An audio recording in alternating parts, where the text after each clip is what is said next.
பதிவை பார்க்க வந்தவர்களுக்கு சக்தி கிச்சனின் நன்றியும் வணக்கமும். இன்னைக்கு நைட்டுக்கு எனக்கு என்ன சாப்பாடு செய்கிறதுன்னு தெரியலை. ஏன்னு கேட்டால் தனியாக இருக்கேன். ஒரு ஆளுக்கு என்ன செய்கிறதுன்னு யோசிக்கும்போது தான் ஞாபகம் வந்துச்சு, ராகி மாவு இருக்குது.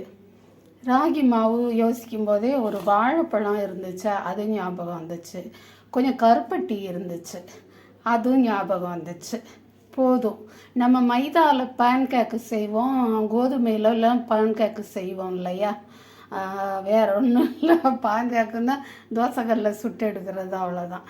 அதை தான் செய்ய போகிறேன். ராகி மாவு வச்சு செய்ய போகிறேன். இதில் ஒரு அரை பழம் மட்டும்தான் எடுக்க போகிறேன்.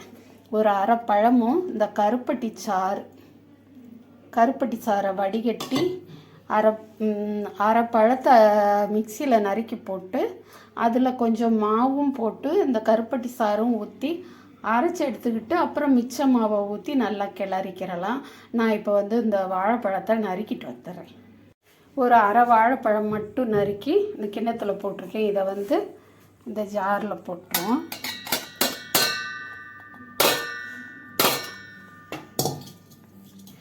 ஜாரில் போட்டுட்டு கொஞ்சம் முதல்ல இந்த கருப்பட்டி சாறு ஊற்றி அதை அரைச்சிருவோம். அதுக்கப்புறகு மாவு சேர்க்கலாம். நல்லா அரைச்சிட்டேன். இப்போ ஒரு 2 ஏலக்காய் மட்டும் எடுத்து லேசாக நசுக்கி வச்சுருக்கேன். அதை இதில் போட்டுறலாம். போட்டுட்டு மாவையும் இதிலே போட்டு நம்ம கரண்டிலே கலக்கிடலாம். ராகி மாவு இப்போ இதை கலக்கிடுறேன். நான் முதல்ல கருப்பட்டி சாறு ஊற்றி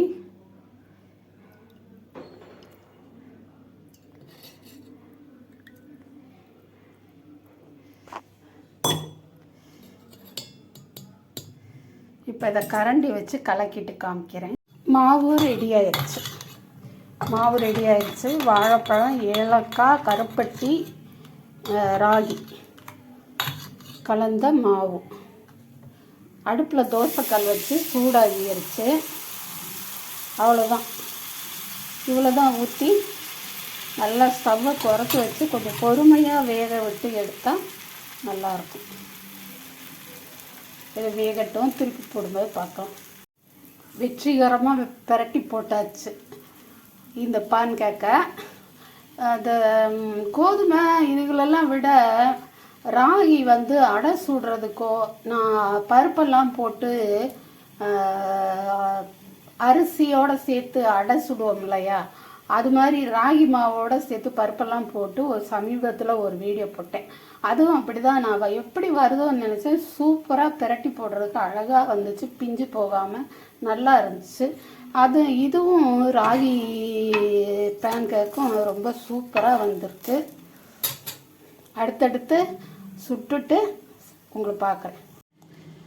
அம்பிட்டு தாங்க, ராகி வாழைப்பழ பேன்கேக் ரெடி ஆயிடுச்சு. நமக்கு தேவை 2 தான். மாவு எவ்வளோ போடுறதுன்னு தெரியாமல் போட்டேன். 4 வந்திருக்கு. சரி, பரவாயில்ல, இருக்கட்டும்.